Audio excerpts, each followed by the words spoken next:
Some of you might have heard of the Atari Punk console. It's a very simple synthesizer for making music, consisting of two 555 timer chips. And it sounds like this.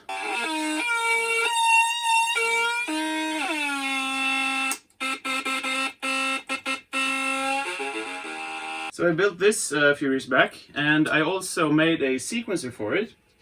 And a sequencer flips through different channels at a set pace so that you can get sort of more of a song playing and not just have a constant sound.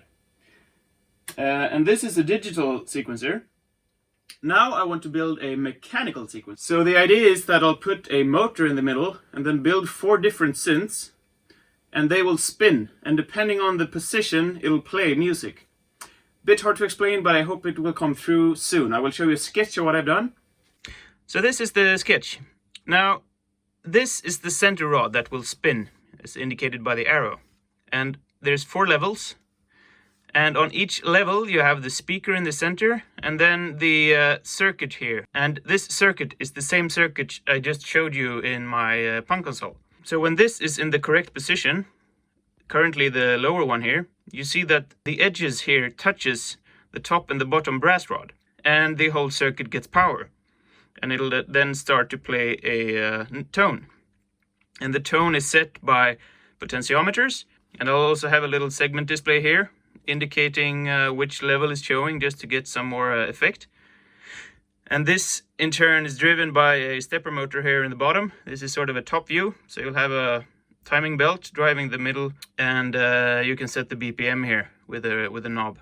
All the things that's blue here is in wood, and the golden stuff is brass. So I've got some brass stuff here for making the circuit, and brass rod that will be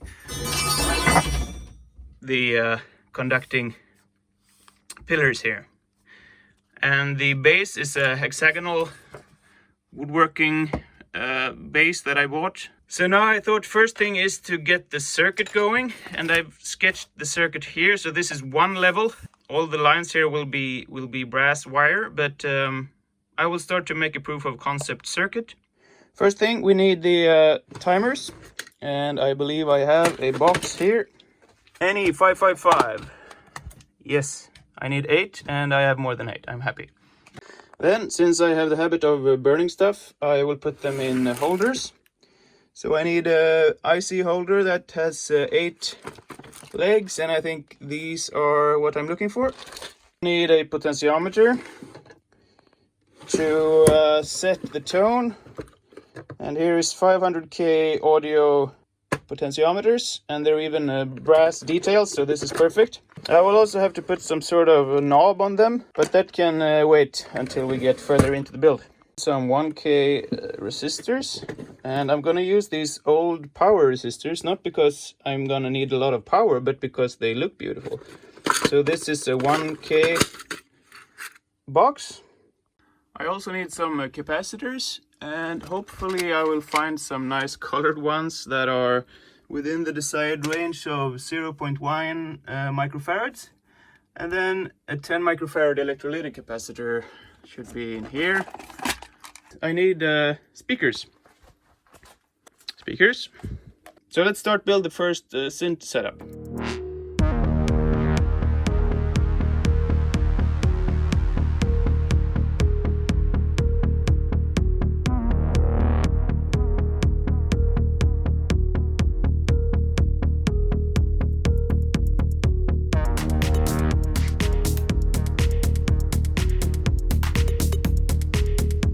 Okay, so I built the entire circuit now, and I have not tested it yet, so you'll be with me on the first try. Woohoo! It works! So now that we know we have a working circuit, I'm gonna build a mock-up of the mechanical structure using copper wires instead of brass, since I have more of this. So this is sort of what I have in mind for the spinning center, and then as shown already, that'll be here, spinning around, and then the connection points on the side. So I'm gonna lay this out on the table. In the brass pipes I'm gonna drill where I want the wire, but for this prototype, I'll just twist it around so I can move them and then get a sense for where I want it. So I'm just going to twist a bunch of copper around and make sure it's somewhat tight, but still you can move it like this. And that's intentional, and I cut off the loose edges. And then I'll make a few connection points here corresponding to 1, 2, 3, 4, 5, 6 of the plus side connections. Okay, so the mock-up is starting to take shape, and this is one level. So now I think I'm gonna try to bend these to the right dimensions according to the sketch and see what it looks like when it's all assembled.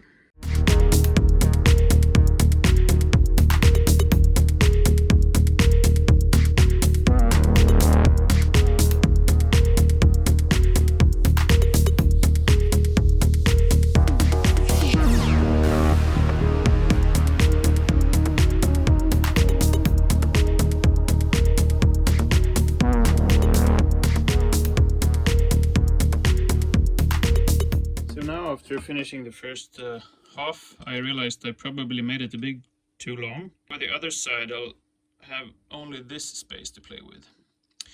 And one thing I would like to add as well is a 7-segment display here, and then try to make the other circuit on a smaller space and see if that still works. This is why you do prototypes before the actual build.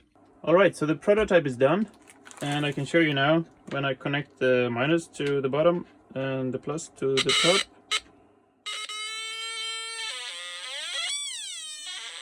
I ordered a big pack of these small Dremel tools, and I thought maybe, firstly they're also brass, but I thought maybe there could be a sliding contact, and this could be one end of it, and then when it spins, I think it works pretty well. So these would then be mounted on each side, and then as this spins around, this will touch. So there you had a preview of what it would look like eventually. We'll also need a bow or an arc of some sort here to make it touch for a while longer than just the instant when the pipe is in the right position. So I'll extend the time it has contact by making a little bend here. That's the idea anyway. We'll see. So I think the next step is to head over to the mechanical part of the build and see if we can figure out the measurements for the box and also the mechanics and what motor to use.